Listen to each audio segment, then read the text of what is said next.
So this is going to be episode 2 of the How to Program Yourself series. If you didn't go back and check out the last one, I highly recommend it because it's probably the most important principle in all of programming, and that's specificity. Today we're going to cover a different principle called overload, and a lot of people probably might view this as the primarily most important one, but I think it could go either way with specificity. That's oftentimes ignored. But anyway, regardless, if you have both specificity and overload locked in for your programming, you're probably 75–80% of the way there so far. Everything else is smaller on the spectrum as far as making a difference in programming. But overload is basically the idea of over time you would either increase your total volume, which think of that as weights times your reps times your sets in your total workout, and have that gradually increase over time. Or depending on which phase you're in, you could either increase volume by itself, increase both volume and intensity, and intensity refers to the amount of weight that you're using, or just focus on increasing your intensity. We're gonna get into there's gonna be a part 2 of this video, and we're gonna get into more of what percentages and rep ranges you'll probably be using, depending on the phase of training that you're in, whether it's hypertrophy, strength, or peaking. But for hypertrophy, the main focus is gonna be on increasing total volume. So over time, increasing your weights times reps times sets, and it doesn't have to be a definite increase every week. Just the average has to go up each week. So for instance, I don't know if any of you guys have checked out the programming that I've been offering on my Instagram, but the way I do it, at least my hypertrophy program, is what I'll do is for a 3-week block, I'll be increasing weights, or I'll be increasing reps times sets, excuse me. And then after the 3rd week, I'll go back to the original reps and set scheme and increase the weight by an incremental margin. And I'll repeat that strategy basically just so the average amount of volume goes up. Do you see what I'm saying? So, and that's for a hypertrophy phase. So the main driver in building muscle itself is an increase in volume. Now you have in the strength phase, the primary goal is increase neural adaptation. So how you do that isn't as much in volume, it's mostly in just increasing the intensity. So your volume is gonna stay probably, it might increase a little bit, but it's probably gonna maintain relatively moderate during the whole process. So the thing that's really going to be harped on is increasing that weight from week to week.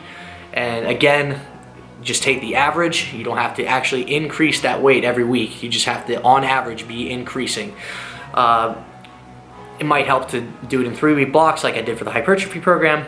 I do like doing it every week. You just have to make very small incremental jumps, because the worst thing you could probably do is overreach too quick, and then you're gonna be probably set back in your training quite a bit. So for instance, if you jump from, let's see, like 85% of your 1 rep max, and you're doing that for reps, and then you go to like 92 the next week, and you want to hit the same amount of sets and reps for it, it's probably going to be pretty difficult. On top of that, it's going to be taxing on your central nervous system a little bit, probably wearing your immune system, and it's probably going to have some negative consequences as far as your longevity, as far as your programming goes. Anyway, point being, you want to increase the intensity. That's the primary goal. So during a peaking block, things get a little bit more, things change a little bit. So you're really tending to increase your specificity, which we referred to in the last video. So you're not going to be handling different variations as much. So like for a powerlifter, for example, if you were doing things like overhead press in your last strength block and your hypertrophy block, you're probably cutting that off completely. And your volume is going to taper down. So let's say you're doing a 10-week peak or something like that. So you might be handling higher rep ranges toward the beginning of it, higher set ranges, And as you dwindle down, you're probably eventually gonna be hitting triples, doubles, and eventually probably singles. Right before your competition is probably gonna be about to happen. But anyway, the main point of that is you wanna drive down your volume and increase your neural adaptation. And by then you're gonna be at what's called a overreaching phase. So, and this is how a lot of people describe it. This is how it personally happens for me. When I'm going into my overreaching phase, prior to a meet or prior to when I'm just getting ready to max out in the gym, I like to do the same sort of thing. I'll notice a little bit more elbow pain. My joints get pretty sensitive. I'll feel a little bit sick, worn out. The weights will feel a lot heavier in my hand. And then oftentimes, pretty much, that's how you know you're in the right spot. It sounds kind of funky, I know. But the way to overcome that is I like to take a week deload, depending on the amount of weight you're lifting. Like if you're deadlifting mid 700s, 800s, it might need to be a little bit longer than that, because the more intensity you add, you're gonna need a longer block. So for instance, you accumulate a lot more fatigue if you deadlift 700 pounds than if you deadlift 500 pounds, even though it might be the same percentage, if that makes sense.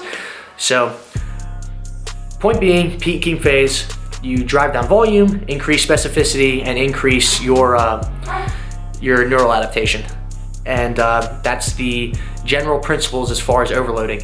In the next video, I'm going to go into more, as I mentioned before, we're gonna talk more about percentages for each phase of your periodization, as well as your rep ranges that you're probably gonna be covered, and why not to contradict rep ranges depending on your block that you're covering.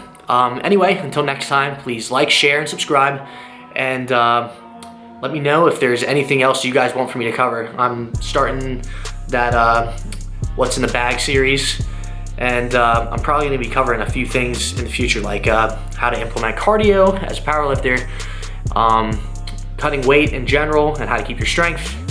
But yeah, if you guys have any other ideas, just let me know. All right, I'll see you guys next time.